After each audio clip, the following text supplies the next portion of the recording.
Eles me enterraram viva, me apagaram de tudo, mas eu voltei. E a minha vingança vai ser pior do que eles imaginam. Eu me lembro do cheiro da terra molhada. Lembro da sensação sufocante da madeira apertando meus ombros. Do escuro absoluto. Eles achavam que eu estava morta. Eles me enterraram. Literalmente. Mas antes disso, havia uma mulher. Uma vida. Uma história. Meu nome era Elisa. Tinha 29 anos. Um emprego comum, uma vida pacata, um marido apaixonado, ou assim eu pensava. Amigos, poucos, mas fiéis. Ou melhor, assim eu queria acreditar. Até o dia em que tudo desmoronou com o estrondo silencioso de uma traição orquestrada, fria, planejada. Tudo começou com pequenos sinais. Sussurros quando eu entrava na sala. Olhares desviados. Meu celular sumia por minutos. Notava meu marido mais distante e minha melhor amiga, Lara, mais presente. Atenciosa demais. Prestativa demais. Um dia, cheguei em casa e encontrei a porta destrancada. Meu coração bateu estranho. Entrei devagar e foi ali que a primeira peça caiu. Lara estava no meu quarto, de toalha. E ele também. O mundo ficou mudo. Meus joelhos falharam. Me olharam com olhos de pena. Pena, como se eu fosse a intrusa. Tentei gritar, mas não saiu som. Meu peito doía como se tivesse levado uma facada. E, de certa forma, levei. Fui expulsa da minha própria casa. Eles alegaram que eu precisava de ajuda, que eu estava desequilibrada. Jogaram meu nome na lama. Disseram à minha família que eu tinha surtado, que eu era perigosa. Em poucas semanas, perdi tudo. Emprego, amigos, apoio. Mas o que veio a seguir, nem nos meus piores pesadelos. Fui chamada para uma reunião de reconciliação numa casa afastada da família dele. Achei que seria a chance de mostrar que estavam me manipulando. Mas assim que entrei, senti o baque na cabeça. Tudo escureceu. Quando acordei, o chão era frio, terra. Minhas mãos estavam amarradas. E ao meu redor, o som abafado de pá. Eles me enterraram. Eu ouvi. Eu senti cada camada de terra descendo sobre o caixão improvisado. Eles sorriram enquanto me cobriam. Meu próprio marido, minha ex-melhor amiga, a irmã dele. Até o melhor amigo, Daniel, estava lá. A morte não veio. Por alguma sorte retorcida, uma das tábuas cedeu. Um espaço de ar. Um buraco. Acordei com sede, com dor, com raiva. Mas mais forte que tudo, eu acordei com sede de vingança. Quando abri os olhos naquele quarto escuro, com o cheiro forte de mofo e concreto úmido, a dor ainda era real. Não só nos ossos, mas na alma. Eu estava viva. E o mundo, aquele mesmo que me cuspira como lixo, acreditava que eu estava morta. Durante os dias que se seguiram, sobrevivi do resto de comida de um velho sem-teto que me encontrou sangrando, coberta de terra e quase sem fala. Ele não perguntou nada, e eu não respondi nada. Meu olhar devia ter contado tudo. Dormíamos sob as ruínas de um prédio abandonado, onde ele improvisou um abrigo com plásticos, madeira e trapos. Ele era mudo, mas me entendia. Me curou como pôde. Quando finalmente consegui ficar de pé sem cair, comecei a andar. Queria ver. Precisava ver com os próprios olhos como estavam vivendo depois de terem me enterrado viva. Minha irmã, Júlia, estava brilhando. Aparecia nas redes sociais como uma mulher de sucesso, dona da marca que criei, posando com vestidos desenhados por mim, que ela dizia ter feito. Meu nome, minha assinatura, meus croques, tudo rebatizado como dela. E ao lado dela, como se o tempo nunca tivesse existido, estava ele, Rafael. O homem que dormia comigo, que dizia que eu era o amor da vida dele. Agora posava como marido da minha irmã, na legenda da foto mais recente. A sorte sorri para os corajosos. Eles não eram corajosos, eram cruéis, frios, predadores sorrindo em público e rindo da minha morte em privado. Mas agora eu estava viva e eles não faziam ideia. Passei meses desaparecida, reconstruindo quem eu era. Cortei o cabelo, tingi, mudei minha postura. Fiz documentos novos com outro nome. Trabalhei como garçonete num bar sujo, depois numa lavanderia. Aprendi a ser invisível, a ouvir sem ser ouvida, a me mover sem chamar atenção. A cada centavo que ganhava, eu guardava.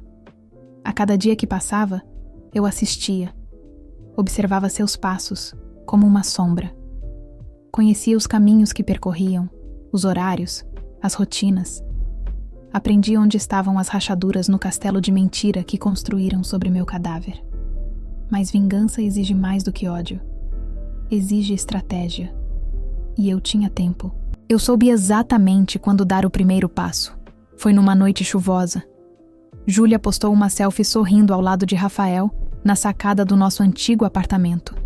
Aquele que compramos juntos antes dela me roubar tudo. Usava a mesma taça de vinho que eu mesma escolhi numa viagem a Mendoza, na Argentina. A legenda: a vida só melhora. Aquilo não era mais uma facada. Era a última gota. Criei um perfil falso nas redes sociais. Não apenas um. Foram 3. Perfis bem montados, com histórias, amigos, fotos, comentários entre si. Todos parecendo reais. Um deles, Lorena G., era minha isca. Jovem empreendedora do ramo da moda, com olhares e curtidas de influenciadores pequenos, pronta para surgir como nova revelação. Aproximei Lorena de Júlia virtualmente. Curtidas discretas, elogios sinceros, repostagens estratégicas. Não demorou para Júlia responder. Vaidosa como sempre, caiu na armadilha. Em poucas semanas, Lorena e Júlia estavam trocando mensagens. Júlia ofereceu uma parceria para divulgar sua nova coleção, que, adivinha? Eram designs copiados de um antigo caderno meu. Mal sabia ela que aquele caderno eu mesma havia deixado escapar, num drive antigo que Rafael encontrou no escritório. Enquanto Lorena ganhava a confiança dela, o segundo perfil, Gustavo M., se aproximava de Rafael. Um investidor fictício, especialista em criptomoedas, com aparência de sucesso e promessas de multiplicar capital em pouco tempo. Rafael, sempre ganancioso, engoliu cada isca como se fosse caviar. Enquanto isso, o terceiro perfil, Ana T., apenas observava. Curtia comentários, respondia fofocas, espalhava boatos sutis em fóruns de moda. Pequenas mentiras plantadas aqui e ali, que começavam a gerar dúvidas sobre a integridade da marca da minha irmã. Foi um jogo lento, mas certeiro. Até que um dia, Júlia recebeu uma proposta irrecusável de Lorena. Uma colaboração exclusiva com uma peça inspirada em uma estilista anônima, que morreu tragicamente há alguns anos. Irônico, não? Ela aceitou. Rafael, por sua vez, transferiu R$40 mil para Gustavo M. como investimento. Um dinheiro que evaporou no segundo seguinte. E que ele, obviamente, não podia contar a Júlia. Afinal, ela sempre foi paranoica com dinheiro. O casamento deles começou a rachar. Pequenas brigas viraram silêncios. Silêncios viraram insultos. Eu ouvia tudo. Sabia onde instalar câmeras. Sabia como interceptar mensagens. Aquele apartamento tinha sido meu, afinal. Eu conhecia cada centímetro dele. Mas isso ainda era o começo. Eles me deixaram para morrer. Agora, eu ia mostrar como é viver sendo destruído aos poucos. Fiquei parada por alguns segundos, olhando o vazio da sala, tentando compreender o que acabara de acontecer. As palavras de Marina ecoavam na minha cabeça como trovões. Você não é mais bem-vinda aqui. Aquela casa, que antes era meu refúgio, minha segurança, agora era um campo minado cheio de traições, olhares frios e silêncios gritantes. Peguei minha bolsa, que tremia nas minhas mãos, e saí. A porta se fechou atrás de mim com um estrondo que me pareceu final. Um ponto sem volta. Chovia lá fora. Era como se o céu estivesse se solidarizando com a dor que eu sentia. A cada gota que caía, eu sentia um pedaço meu se dissolver. Meu corpo estava encharcado, mas eu nem sentia frio. O que me corroía era por dentro. Eu estava só. E ninguém, absolutamente ninguém, parecia se importar. Nos dias que seguiram, me escondi do mundo. Apaguei minhas redes sociais. Não atendi ligações. Fui morar num quarto minúsculo que aluguei com o pouco que ainda tinha. Passei horas olhando para o teto, lembrando de tudo que me tiraram. Minha vida, meu marido, minha irmã, minha dignidade. Mas foi na solidão que algo em mim despertou. Eu não ia aceitar aquele fim. Eles pensaram que tinham vencido, que tinham me enterrado. Mas esqueceram que semente também se enterra e nasce. Comecei devagar. Observei. Estudei cada movimento deles. Usei perfis falsos, segui de longe, coletei provas, escutei áudios. Descobri que o buraco era ainda mais fundo do que eu pensava. Não foi só uma traição. Foi um plano. E naquele momento, eu prometi a mim mesma. Minha vingança seria fria, calculada e inesquecível.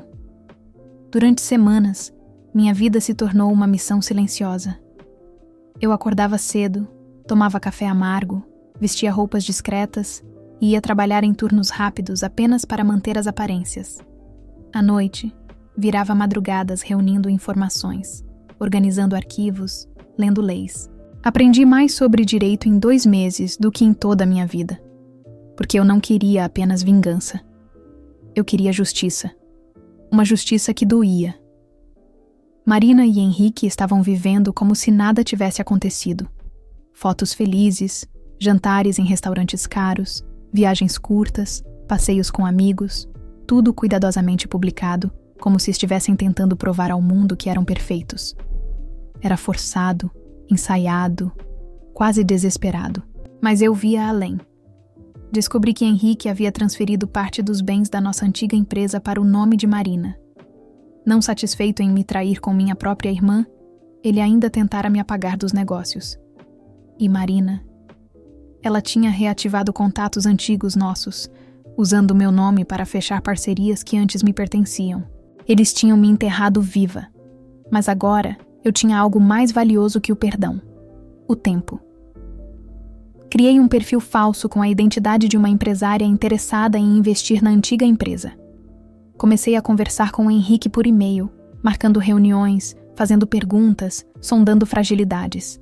Descobri que estavam com dívidas escondidas, disfarçadas por empréstimos bancários e um falso crescimento. A fachada deles era bela, mas o alicerce estava podre. E então, numa tarde chuvosa, quase como a daquele dia em que fui expulsa da minha própria casa, sentei em frente ao computador e redigi um dossiê com todos os dados. Fraudes, adulterações de contratos, transferências ilegais, falsidade ideológica. Encaminhei tudo para os órgãos competentes e também, anonimamente, para alguns concorrentes de mercado. Mas isso era só o começo. Marina sempre sonhara com fama. Ela postava vídeos motivacionais, se vendia como exemplo de superação, como mulher forte e bem-sucedida. Bastou eu resgatar uma conversa antiga, onde ela zombava de seguidores com depressão e revelava que comprava engajamento para criar uma bomba nas redes sociais. Postei tudo num perfil que explodiu da noite pro dia. A queda foi instantânea. As marcas cancelaram parcerias. Seguidores começaram a desaparecer como areia entre os dedos. Ela tentou negar, mas os prints estavam lá. Vídeos, áudios. A internet não perdoa. Henrique, por outro lado, recebeu uma visita nada amigável da Receita Federal. Congelaram contas, bloquearam cartões. Marina ficou em pânico. Começaram a brigar publicamente, e um vídeo dela gritando com ele na rua viralizou. Todos riram. Todos comentaram. Eles se tornaram o que mais temiam, motivo de escárnio. Mas eu ainda não tinha terminado. Meu retorno foi silencioso. Não fiz anúncios, não avisei ninguém. Só observava. Fiz questão de andar pelas ruas da cidade como uma sombra, sempre vestida com roupas neutras, capuz, olhos atentos. Era como se nunca tivesse existido. E ainda assim, eu estava ali, viva. O primeiro da lista era Gustavo, meu ex. Ele foi o catalisador da minha ruína. Mentiroso habilidoso, Manipulador nato. Fingiu estar do meu lado quando tudo começou a desmoronar. Quando as acusações vieram. Quando fui demitida injustamente. Ele dizia que me amava, que ia me ajudar a reconstruir tudo. Mas bastou eu virar as costas para ele começar a dormir com minha melhor amiga. E não qualquer amiga. Letícia. Aquela que eu chamava de irmã. Eles riam. Eles viviam felizes. Vi de longe, numa tarde chuvosa, os dois entrando no apartamento que antes era meu. A mesma chave que eu havia entregue a ele como sinal de confiança agora abria as portas da minha humilhação. Naquela noite chorei. Sim, ainda chorei. Mas pela última vez.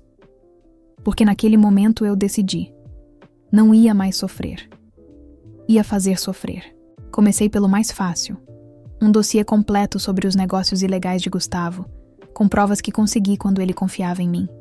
Documentos escondidos em backups que ele pensava que eu havia deletado. Transferências, lavagem, mentiras. E tudo caiu como uma tempestade sobre ele. Na mesma semana, a empresa foi investigada. Ele tentou escapar, tentou apagar rastros, mas era tarde. As autoridades bateram na porta, e eu assisti de um banco do outro lado da rua, tomando um café quente, o mesmo que ele dizia detestar, sorrindo pela primeira vez em anos. Letícia foi a próxima. Sem o luxo, sem o status, ela voltou ao lugar onde jurou nunca mais pisar, a casa da mãe. Eu esperei. Eu queria que ela sentisse o gosto da perda, do abandono. Só então me aproximei. Criei um perfil falso. Entrei na vida dela como uma nova amiga. Aos poucos, a envenenei com as mesmas mentiras que ela espalhou sobre mim. Vi ela se corroendo, duvidando de todos, se isolando, surtando. Mas minha vingança ainda não estava completa. Faltava meu irmão, o último traidor. Aquele que, acima de todos, eu jurava que nunca me trairia, que cresceu ao meu lado, dividiu segredos, medos e até as noites mais difíceis quando éramos crianças e não havia comida na mesa. Ele era minha fortaleza, até que virou meu carrasco. Quando tudo desmoronou, quando fui acusada injustamente, demitida, abandonada, exposta, eu procurei ele. Eu me ajoelhei, chorei, pedi ajuda. E ele? Ele virou as costas. Disse que não queria se envolver com uma criminosa, que era melhor cortar os laços por segurança. Ele escolheu o lado deles. E pior, ele foi uma peça na armadilha. Foi ele quem entregou minha senha pessoal à empresa. Foi ele quem contou onde estavam meus backups. Ele me vendeu por um cargo, um salário, um maldito cargo de gerente no setor de TI. A verdade doeu mais que qualquer coisa. Quando descobri, eu travei. Minha respiração falhou, como se o chão tivesse se aberto de novo sob meus pés. Mas eu não era mais a mesma mulher que implorava por socorro. Eu era outra.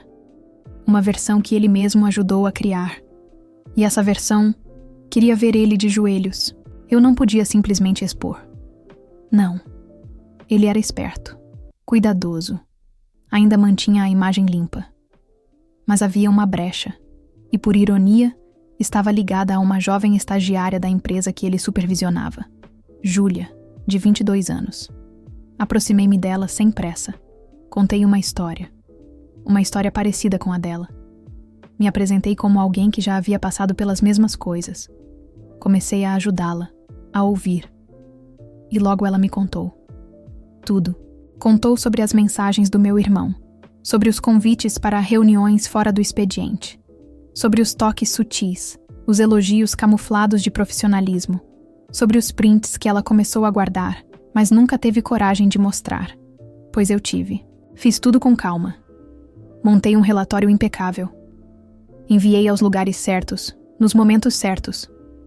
Diretoria, RH. Depois, mídia.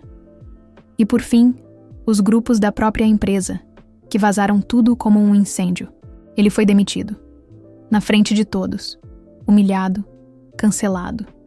Teve que sair escoltado. E pela primeira vez na vida, ele me ligou. Eu deixei tocar. 1, 2, 10 vezes. Na 11ª atendi. E só disse: Agora você sabe como é ser enterrado vivo. Desliguei sem ouvir resposta. Mas ainda não acabou. Porque o buraco que cavaram para mim era fundo demais. E ainda havia mais gente lá dentro. Mais nomes. Mais rostos. E todos vão me pagar. Um por um. O rosto dele ficou branco como cera. Por um segundo, ele pensou em correr. Mas eu já estava no controle da situação. Surpreso, Gustavo? Minha voz saiu calma, quase doce. Acha mesmo que poderia me enterrar e seguir com a vida como se eu nunca tivesse existido? Ele recuou 2 passos. Atrás dele, a porta se fechou automaticamente. Eu tinha programado tudo. Cada câmera ligada, cada janela trancada. Eu pensei que você estava... morta? Sorri. Pois é. Essa era a ideia, não é? Ele tentou pegar o celular no bolso, mas antes que encostasse nele, o alarme disparou. A casa estava trancada. Nada entrava, nada saía. E pior para ele, tudo estava sendo transmitido, ao vivo, para todas as redes sociais. Você fez isso? Ele gritou pálido. Você está louca! Louca? Me aproximei devagar. Você e minha irmã me apagaram. Roubaram minha vida, meu nome, meu corpo quase. E agora que estou de volta... Bem, digamos que justiça seja feita. Do outro lado da sala, a grande tela da TV se acendeu com uma imagem congelada. Era ele e minha irmã, transando na cama onde eu fui encontrada desacordada. A cama onde ele tentou me matar com remédio na bebida. A prova estava ali. Está sendo transmitido para o Brasil todo. Os prints já estão nos grupos de família, nos colegas de trabalho, até na sua mãe. Lembra dela? Aquela que você disse que não merecia saber a verdade? Pois agora sabe. Ele cambaleou, tentou abrir uma janela. Nada. Então a porta atrás de mim se abriu. Minha irmã entrou, arrastada por 2 seguranças. O rosto dela estava sem maquiagem, abatido. Ela não sabia que eu estava viva até esta noite. Eu fiz questão de aparecer apenas para os 2 juntos. Que festa é essa? Ela gritou. Que palhaçada é essa? Você devia estar morta. Quase estive, mas não morri. E agora vocês 2 vão sentir exatamente o que é ter a vida destruída. Ela olhou para Gustavo, em pânico. Ele chorava agora, ajoelhado no chão. Pela primeira vez, implorava por perdão. Você quer perdão? Me aproximei mais. Não vai ter. Não de mim. Não da justiça. Na tela, a polícia aparecia entrando na casa. E eu só disse: vingança é um prato que se come frio. Mas o meu estava fervendo. Essa foi só uma onda no mar de histórias reais. Inscreva-se, ative o sininho e continue navegando comigo, o Capitão Reddit.